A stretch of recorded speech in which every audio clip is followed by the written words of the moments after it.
What's up, everybody? Joe White here, and thank you for tuning in to this special episode of From Pillar to Post. We got a lot to talk about today. The first item on my list is John Cena is in talks to star as video game icon Duke Nukem in an upcoming feature film. This comes straight from the Hollywood Reporter. It says the wrestler turned actor is in negotiations to star in Duke Nukem, a big screen adaptation of the popular video game franchise featuring the politically incorrect action hero that is set up at Paramount. Platinum Dunes, the company run by Michael Bay, Andrew Form, and Brad Fuller, will produce the movie. No director is on board at this stage. A search for a writer will begin soon to develop a script for what is intended to be a starring vehicle for John Cena. The Nukem video games follow a muscular adventures of its titular protagonist, who initially was a mashup of action hero tropes. The muscular cigar-chomping figure has been fighting aliens in order to save the planet since 1991, when his first game was released. This project was previously set up at Dimension Films. Although the rights have lapsed, Paramount picked up the movie rights from Gearbox Software, which is the company behind the game. Cena has quite made Paramount his de facto home after having appeared in Daddy's Home 2, which has grossed over $100 million domestically. He's also set to be in Bumblebee. He just appeared also in Ferdinand here recently. I don't think that's a Paramount property, but it's gotten 2 Oscar nominations. And for those who don't know about Duke Nukem, this is a game that is in 2018 would never be released. You want to know some of the shit that Duke Nukem says? I have here a YouTube video pulled up of a list of quotes and one-liners, and I'm just going to run through a couple of these. Warning, some of these may be offensive.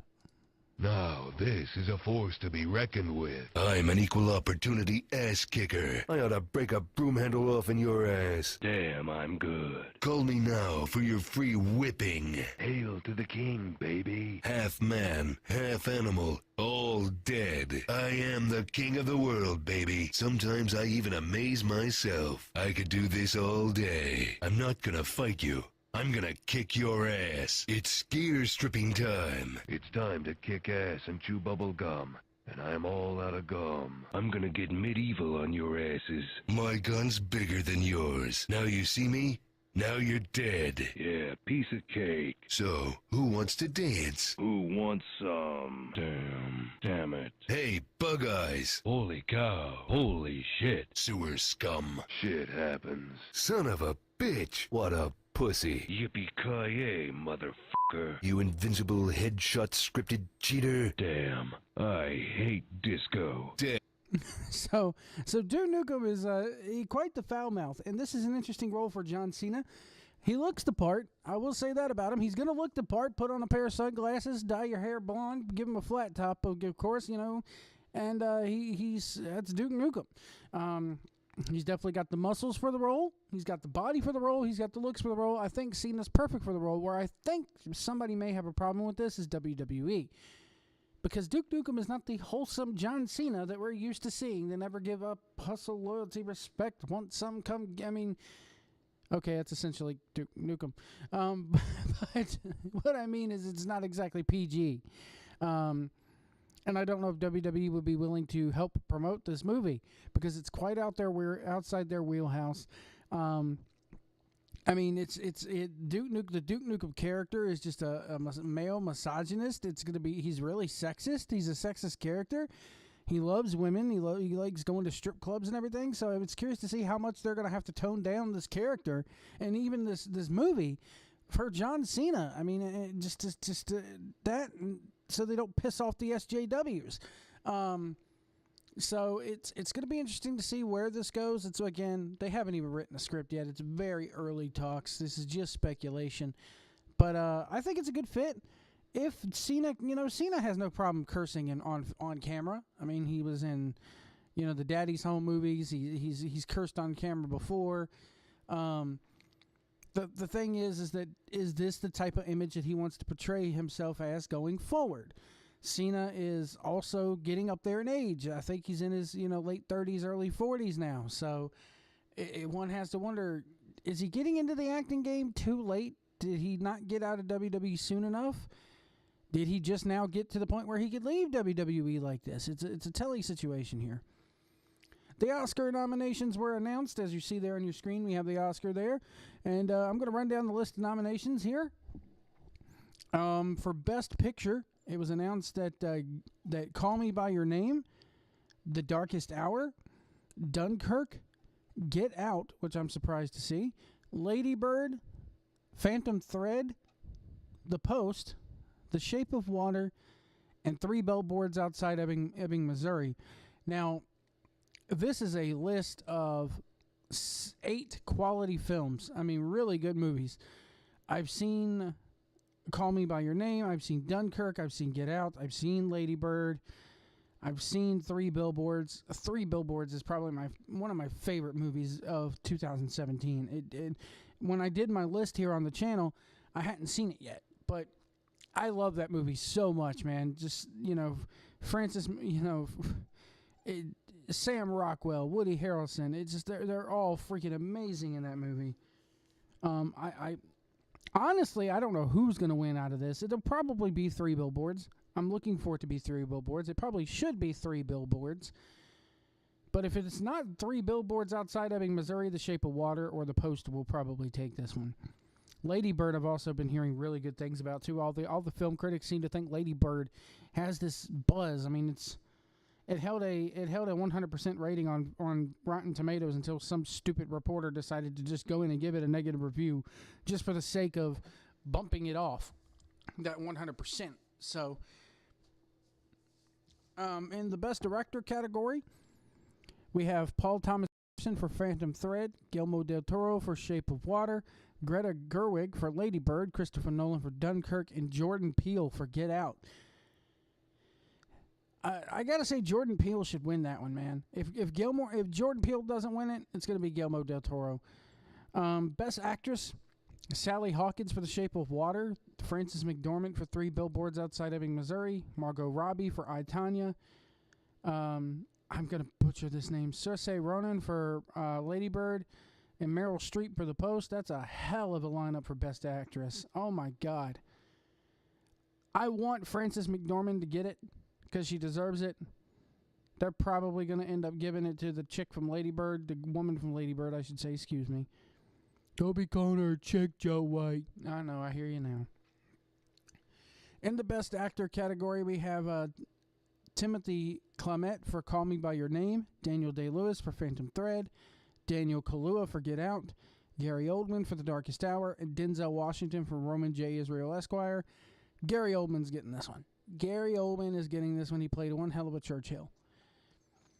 For Best Supporting Actress, Mary J. Blige for Mudbound, Allison Janney for I, Tonya, Leslie Manville for Phantom Thread, Laurie Metcalf for Lady Bird, Octavia Spencer for The Shape of Water. I tell you, man, I gotta be honest with you here. Allison Janney for I, Tonya has been taking it. Every single award that she's been nominated for, she's won it. She deserves it. She's really good in I, Tonya. I, Tonya, again, is another one of my favorite films of 2017. And Allison Janney deserves that award. For Best Supporting Actor, you got Willem Dafoe for The Florida Project, Woody Harrelson for 3 Billboards Outside Ebbing, Missouri, Richard Jenkins for The Shape of Water, Christopher Plummer for All the Money in the World, and Sam Rockwell for 3 Billboards Outside Ebbing, Missouri. This is a tough one for me, because I think that Sam Rockwell and Woody Harrelson both deserve to be nominated. I don't consider both of them supporting actors, because I think that as far as the actors, actresses, if you're going to divide it, Sam Rockwell was the lead actor in that movie. But Woody Harrelson just does a damn good job in the 3 Billboards. I think I liked Woody Harrelson's performance better than I like Sam Rockwell, and that's really saying a lot, because I enjoyed Sam Rockwell's performance in that movie immensely. I'm not taking anything away from it. But I think it's just Woody Harrelson's year. I just think he deserves it, man. He's got a lot going on this year. He's been popping up a lot lately. Woody Harrelson has. So go ahead and give it to Woody Harrelson here for 3 Billboards. And the way he just does that part as the sheriff in that movie is just freaking phenomenal. Best Original Screenplay, The Big Sick, Get Out, Lady Bird, Shape of Water, and 3 Billboards. If you're talking just original screenplay, man, I have a feeling this is where Shape of Water is going to take this one. The best adapted screenplay is Call Me By Your Name, The Disaster Artist, Logan, Molly's Game, and Mudbound. I want Logan to win at least one Oscar, so I'm going to go with Logan. Interestingly enough, I mean, we'll get there when we get to snubs, but if you notice, there's no James Franco, there's no Disaster Artist anywhere except for this screenplay for the best adapted screenplay. There's just totally, the Disaster Artist got totally snubbed, especially after, you know, the SAG Awards and the Golden Globes. It's interesting. I'm not going to go into best foreign language film because nobody watches those here in America. It's just how it is. Sorry. Best animated feature: The Boss Baby, The Breadwinner, Coco, Ferdinand, and Loving Vincent. Here's the thing: Coco will win. Best cinematography: you have Blade Runner 2049, The Darkest Hour, Dunkirk, Mudbound, and The Shape of Water. I would not be surprised if Blade Runner or The Shape of Water won that one. Best film editing: Baby Driver, Dunkirk, I, Tonya, The Shape of Water, 3 Billboards Outside Ebbing, Missouri. As far as film editing goes, I, Tonya deserves that award, man. It was edited beautifully. Best sound mixing: Baby Driver, Blade Runner 2049, Dunkirk, The Shape of Water, and Star Wars The Last Jedi. There you go, Star Wars fans. Who's going to win that one as far as best sound mixing? They'll probably... Star Wars had a damn good, you know... It was good. In the aspect of sound mixing, getting the levels right, you know, audio, everything. It was awesome. Best sound editing, of course, you know, I think it's the... Let me see here. Yeah, it's the exact same nominees as the other one. Give it to Star Wars, man. Let Star Wars win an award. Best visual effects: Blade Runner 2049, Guardians of the Galaxy Volume 2, Kong Skull Island, Star Wars The Last Jedi, and War for the Planet of the Apes. Ooh, that's a tough one. That's a tough one. They'll probably end up giving it to like Kong Skull Island just so they don't have to give Star Wars or anything an award. So I'm going to go with Kong Skull Island or War for the Planet of the Apes. There's no way that a superhero movie or Star Wars movie is winning, you know, something like that. Best makeup and hairstyling: The Darkest Hour, Victoria and Abdul, or Wonder. Darkest Hour takes that one, man. They made Gary Oldman look just like Churchill. Best costume design: you have Beauty and the Beast, Darkest Hour, Phantom Thread, The Shape of Water, Victoria and Abdul. Beauty and the Beast should take that one. The costumes in that movie were brilliant. Best production design: The Beauty and the Beast, Blade Runner 2049, The Darkest Hour, Dunkirk, or The Shape of Water. As far as production design goes, Beauty and the Beast is like 90% or 80% green screen. So it depends. You know, to me, production design is not green screen. To me, if I'm interpreting this correctly, production design is actual set design, actual sets, not, you know, sets that were built, not sets that were painted in. So Beauty and the Beast is out for me for that. Blade Runner's probably out. I got to go with either The Darkest Hour or The Shape of Water on this one. Best original song: Mighty River from Mudbound, The Mystery of Love by Call Me By Your Name, Remember Me by Coco, Stand Up for Something from Marshall, This Is Me from The Greatest Showman. This Is Me will probably take it. And then you have, you know, best live action short, best animated short, best documentary. There's a whole bunch of these awards that I'm not going to go into here, but that's pretty much it. You know, the Disaster Artist getting snubbed big time at the Oscars, big time. I expected more out of this, man. You know, they have a list here of noteworthy snubs here. Tom Hanks was not, you know, Wonder Woman was completely shut out, even in the technical categories.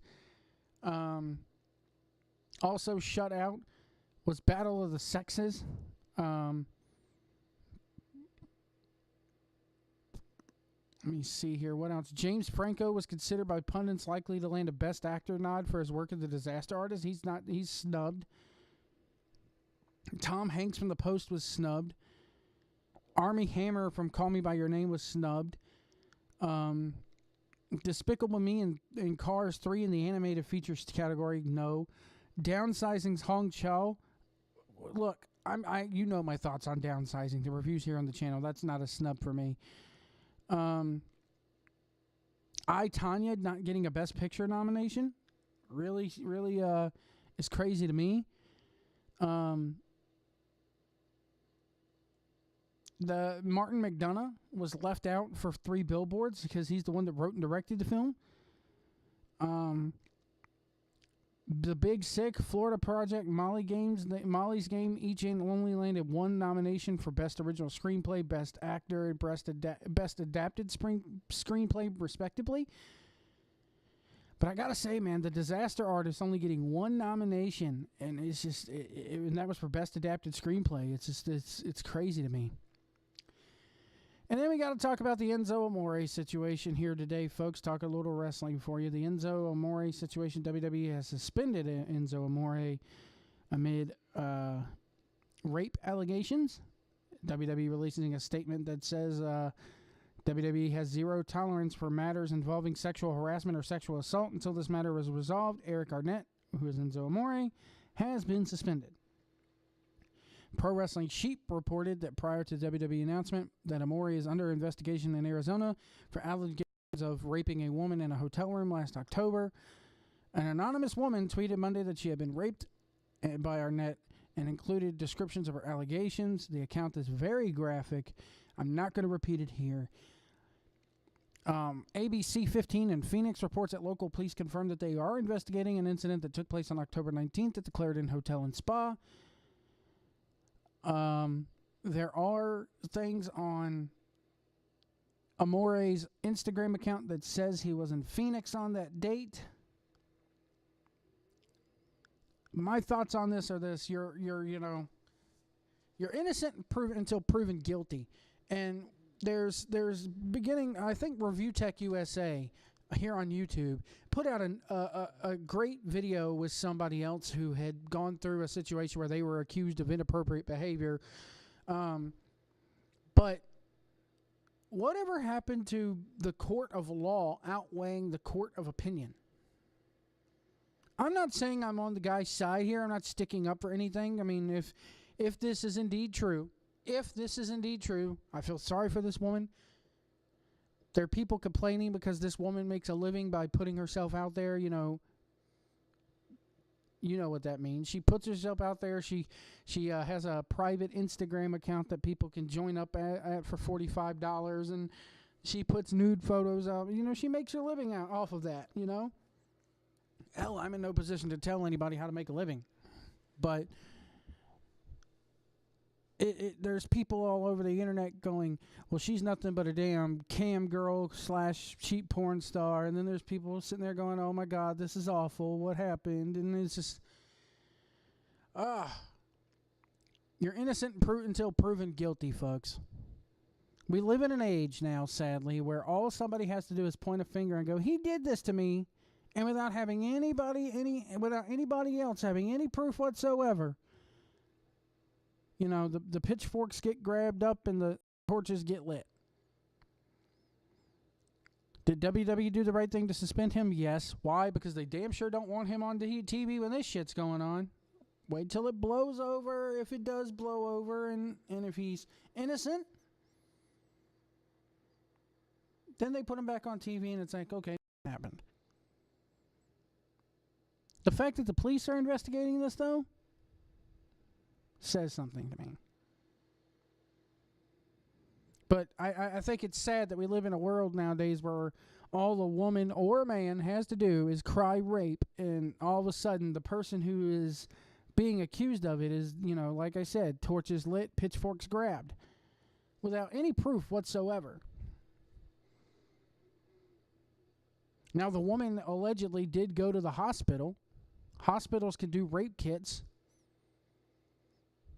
So if the police have a report from the hospital that night and it turns out she is raped, it's not so good for Enzo, and it's not so good for these other 2 people that apparently were his accomplices. This woman claims to have been in a mental hospital for 45 days after this I don't know, guys. I don't know. That's all I can tell you is I don't know, man. I'm split down the middle on this one. All I can say is I'm sick and tired of this culture that we live in where, you know, it's almost as if anything, you know, Joe White spit on the sidewalk. Boo, Joe White litters. Joe White doesn't like the environment. Joe White hates cement.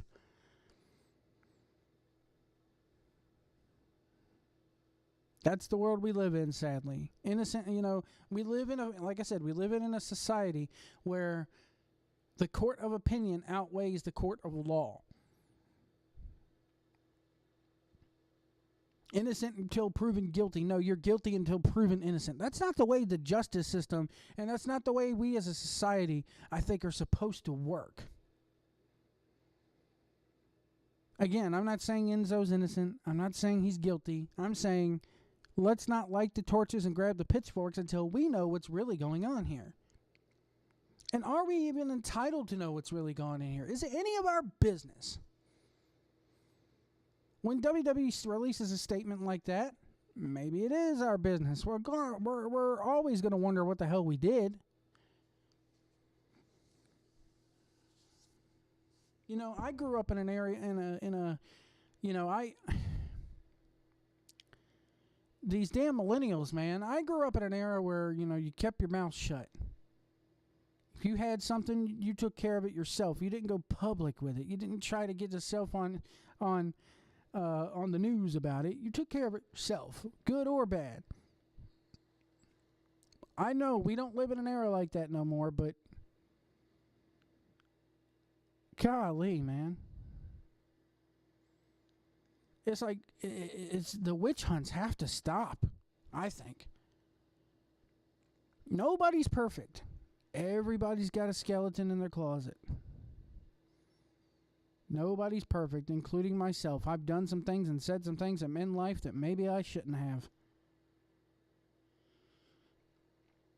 That doesn't mean that we need to fuck with people's lives and make them go, you know, make them lose their jobs over this shit. It just, you know, sorry.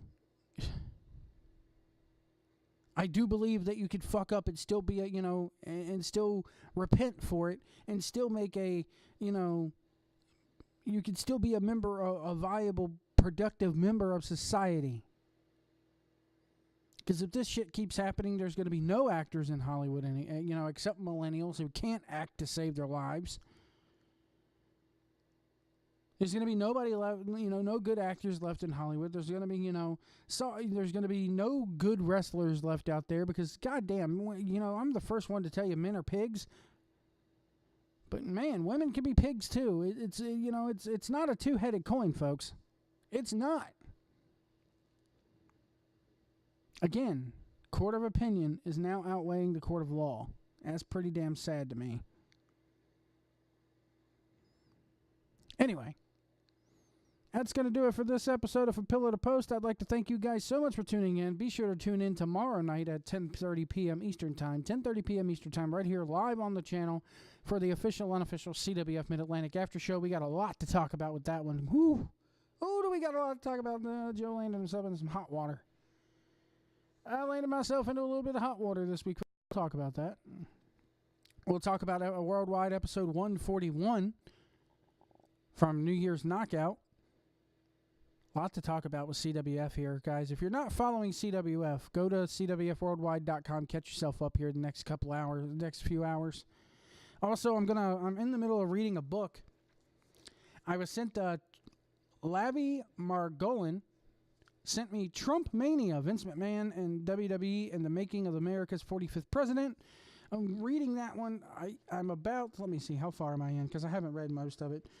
I'm about 20 pages into the book right now. The author sent me the review copy, so thank you very much to him. And we're going to be reading the book today, try to read as much of it as I can, and review coming up, and hopefully an interview with the author. So all that coming up here on the channel, plus more. Go ahead and hit that subscribe button. Please hit that subscribe button. Hit that like button as well, and of course share this content. And we'll see you tomorrow night.